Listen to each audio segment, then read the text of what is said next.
I am an actuary. I am an actuary. I am an actuary. Welcome to the We Are Actuaries podcast, where you'll meet leaders who use their actuarial powers to solve a range of problems and make a real difference. I am your host, Julia Lessing, and I'm a qualified actuary based in Australia. I help actuaries develop communication and leadership skills to build great actuarial careers. So settle in, learn from the best, and be inspired. Today, we're continuing our conversation about great actuarial leadership. What does it look like? And what are the key skills that actuaries need to develop to become great actuarial leaders? Joining us for this conversation is Kriti Khullar, an actuary with a keen interest in applying data analytics in risk management. Kriti is currently a Risk Intelligence Insights lead at IAG, and she's a recent graduate of the Guardian Actuarial Senior Leadership Program. Kriti's also a young working mum. Today, Kriti is going to share with you the lessons she's learned about leadership, including trust, delegation, communication, stakeholder management, and getting the most out of your team. Kriti, welcome to the show. Thank you so much, Julia. I'm really excited to be here. I'm glad to have you here, Kriti. It's really nice to have a conversation again. It's been a little while since you graduated from the Guardian Actuarial Senior Leadership Program with Martin Mulcair and myself. So it's nice to see you back and to hear how you're going and applying some of these lessons from a leadership perspective.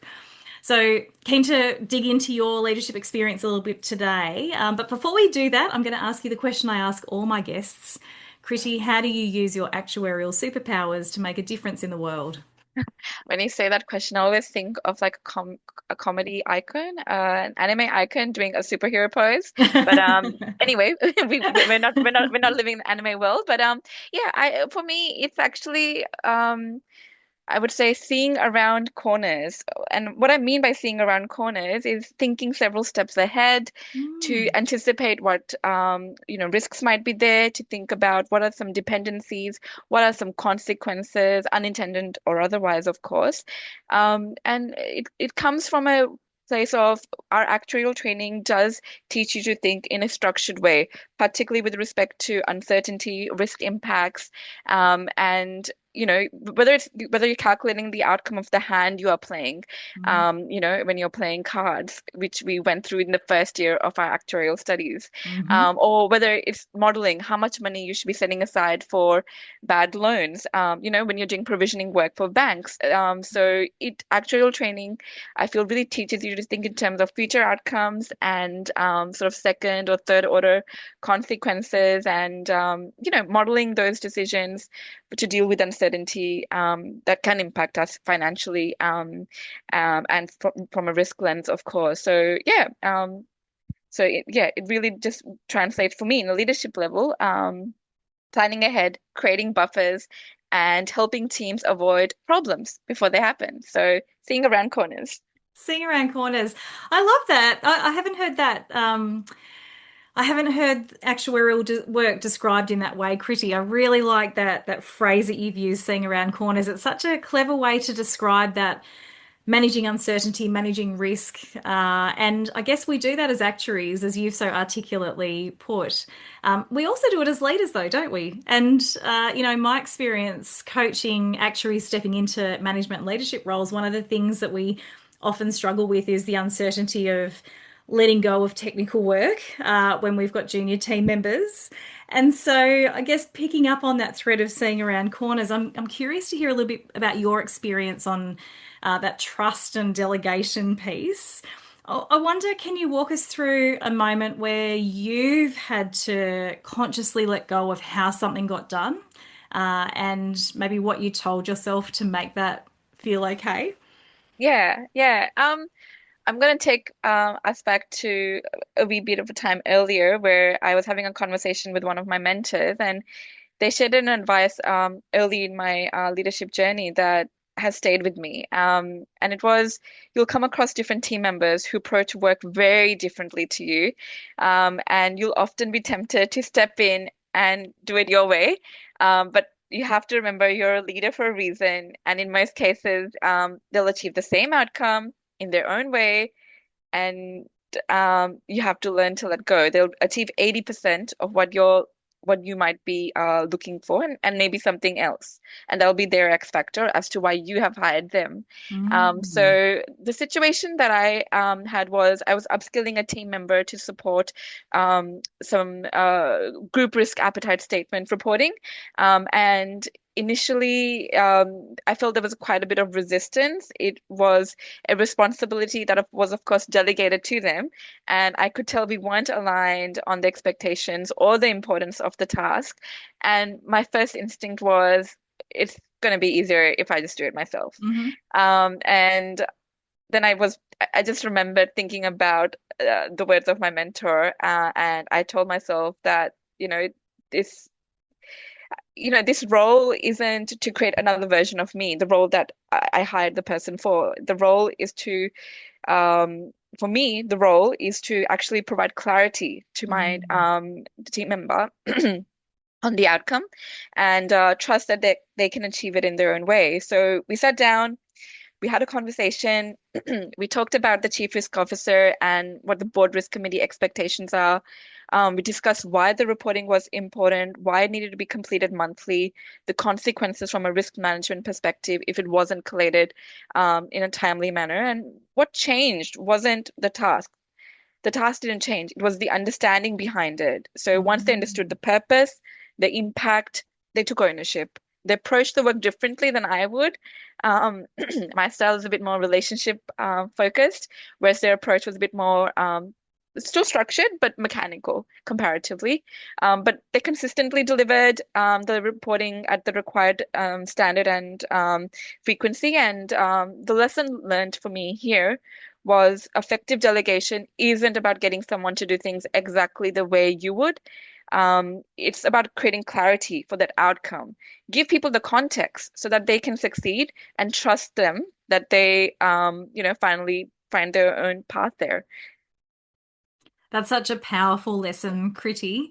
Thank you for sharing that because I think that it is really tempting to just want to delegate work and have your junior team members do it exactly how you do it. But actually, as you said, that X factor that they bring, if you create the right environment, they could actually do a better job than you might have done, even though they didn't do it the same way. And it sounds like in this example, they delivered, the outcomes were met, everyone was happy, everything got done. It might not have been the way that you would have done it, but you facilitated that happening by sitting down and explaining the outcome and painting the picture in the context. Yes, yes. Yeah. Yeah, super powerful. I think when you were saying that we sometimes assume that things happen the way, people do things the same way that we do them. I think I know I fell into that trap as an early leader as well. I'm a planner. I don't like leaving things to the last minute. And I found it really hard to say to see my team sitting around not actually working on the task when it had ages to get done, but they weren't doing it in my timeline on my, what I would have thought would have been the appropriate time to get started. But it was just that we work differently. So, that letting go as well, I think, as you said, you've been able to step back and gone, it's not happening the way I would do it, but it's still happening and it's still going to work. So that letting go bit's tricky. Yep. Yeah. Okay, so that is a nice segue, I think, into the topic of communication and stakeholders. That is also something that I think new managers often find challenging. Um, what does bringing people along on the journey look like for you, Kriti? And have you ever had a relationship where you got that investment in that bringing people along wrong early on? Yes, it definitely has happened. But yeah, bringing people along the journey to me means early engagement with stakeholders. It means letting people know when they'll be asked to review something, when you'll need their input, and make sure they understand not just the what, but the why. Mm. Linking it back to my previous example. But yeah, one situation where I got this wrong was when I returned from a period of leave and my manager's position had been vacant for some time. So I'd come back, quite used to working with my manager once removed. And we were making some changes to risk committee paper following feedback. And I wanted to walk my manager once removed through an early draft. So the conversation itself was fine. But looking back, there were a few things I got wrong. Firstly, I approached them in quite an unstructured way. I walked over to the desk and started discussing the paper without setting up time or providing any context beforehand. Mhm. Secondly, I didn't provide enough context in terms of, where has the work reached in terms of progress. It was an early draft, but when I presented the paper, it looked relatively complete. So it came across as more finalized than intended. Ah. And then thirdly, I hadn't spent enough time bringing my newly appointed manager along the journey. The new changes were being made, but they weren't across the detail in the same way that I was. And later in the day, I received feedback that my approach had backfired. And because I hadn't aligned with my manager, on the positioning of the paper as a draft, I hadn't correctly created the impression that, you know, I had created the impression that decisions had already been made. But no, it wasn't the case. It was actually just a work in progress. So yeah, upon reflection, Julia, there were quite a few lessons I learned there. The first lesson was to slow down, to be more deliberate about who needs to come along the journey and when.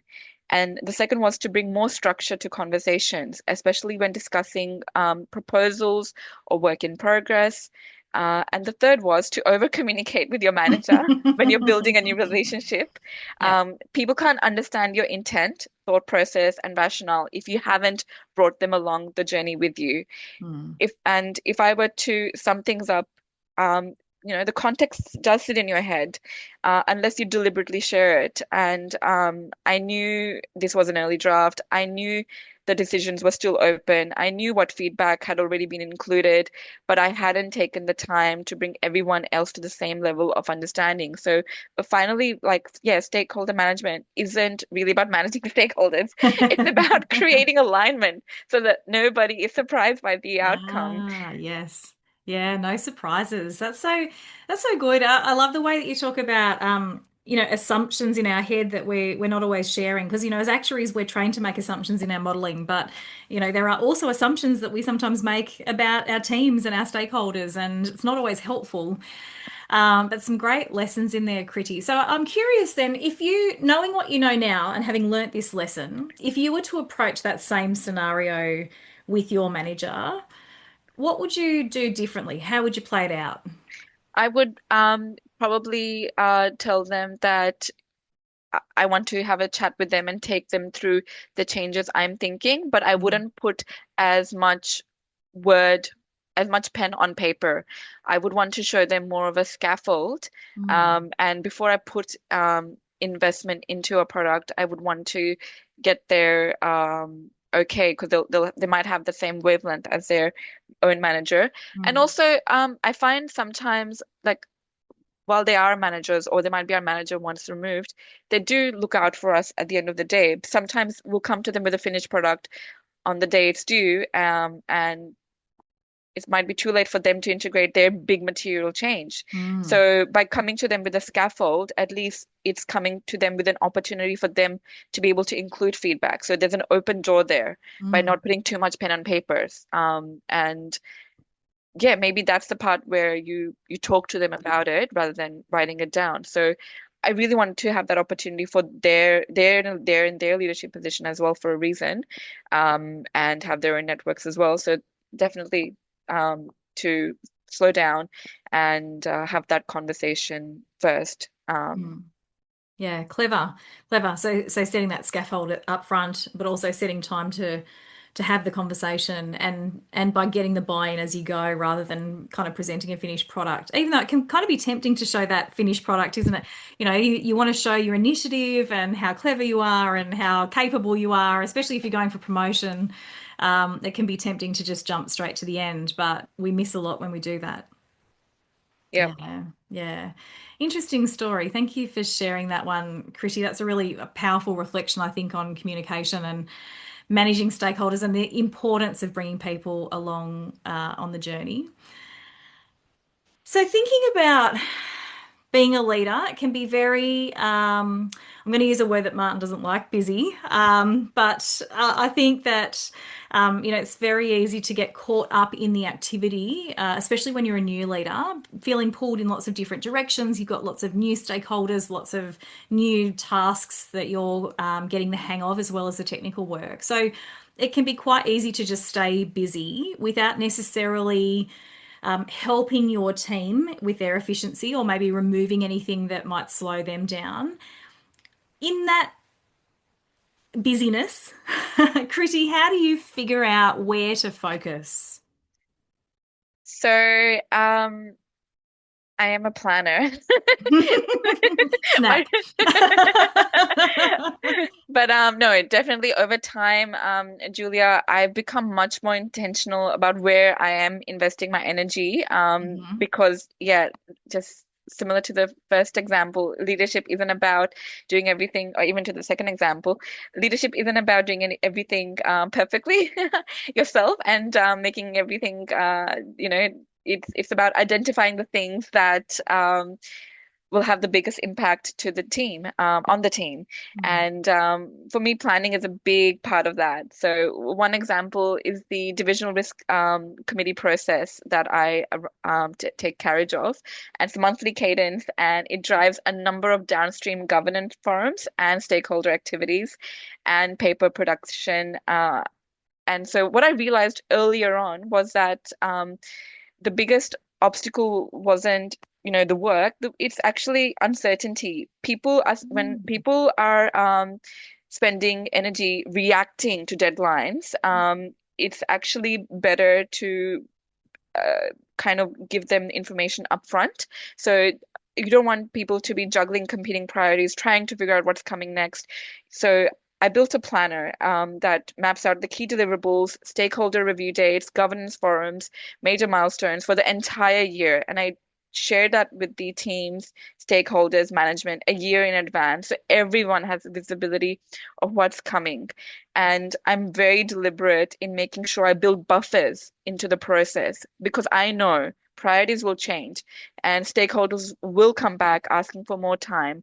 And by planning in those buffers, I can absorb some of that change, or absorb some of the friction or bottleneck without it flowing straight through the team. So the result does become then I'm spending and the team is spending and wider stakeholders are spending less time firefighting and more time just focusing on the quality of the outcomes. Mhm. And I feel it's also created a level of consistency and predictability because stakeholders, appreciate it's all planned out in advance, and so there are fewer surprises. So yeah, I guess for me, I would say finally that removing obstacles isn't always about solving a big problem. It's just about creating enough structure, enough visibility so that the problem never materializes in the Mm. first place. Mm. Wow, that's powerful. And I love the way it comes back to your earlier point about seeing around corners and uncertainty that, there's so many parallels between the work we do as actuaries and some of the lessons we need to bring into our leadership day to day.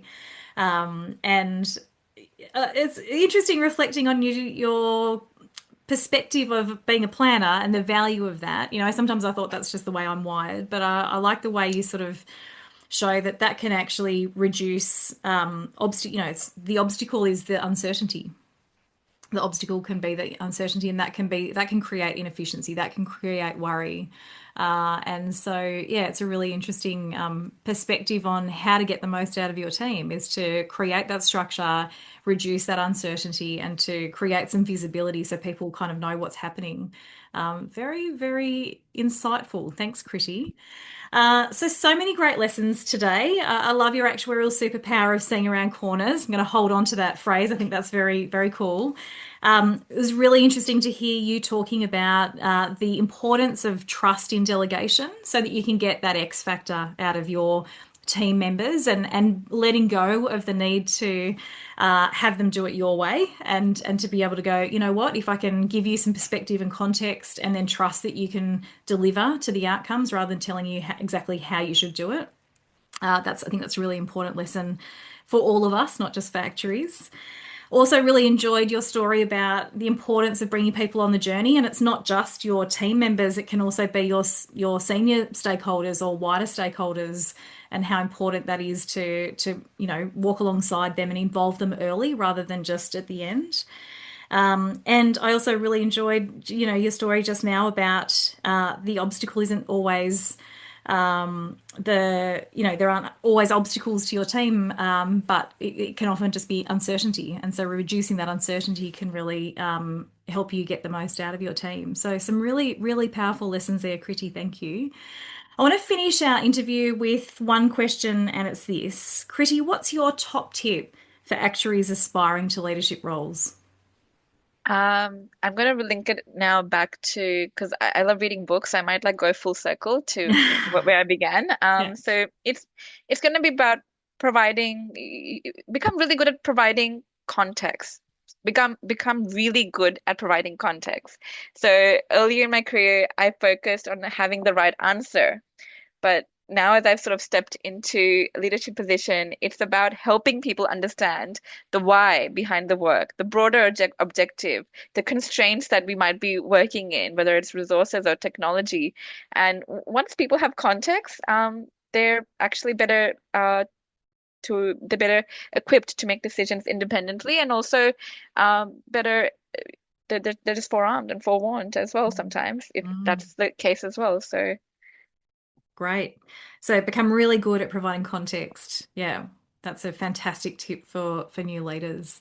Kriti, thank you so much for your time today. It's been wonderful hearing your experience reconnecting after you've graduated from the Guardian Actuarial Senior Leadership Program, and great to hear some of your recent leadership examples in practice. So, Kriti, thanks so much for your time. Thank you so much, Julia. It was lovely being here and connecting again. Thank you. So there you have it, real life stories and practical tips from a leader using their actuarial superpowers to make a difference in the world. If you enjoyed this episode, feel free to get in touch, subscribe, leave us a review and share it with your network. You'll find details from today's interview in the show notes below and on our website www.guardianactuarial.com.au. Until next time. It's exciting to see Julia releasing 2 books in 2025. Her latest title, Senior Leadership, An Essential Guide for Actuaries, is designed for seasoned leaders who are further along in their careers. It builds on the foundation of her first book, Aspiring Actuarial Leaders, The Modern Manager's Toolkit, which supports new and emerging managers. Together, these 2 books now offer actuaries a complete leadership development pathway. As with Julia's first book, the strength of this new guide lies in its practical strategies, tools actuaries can apply to their work right away.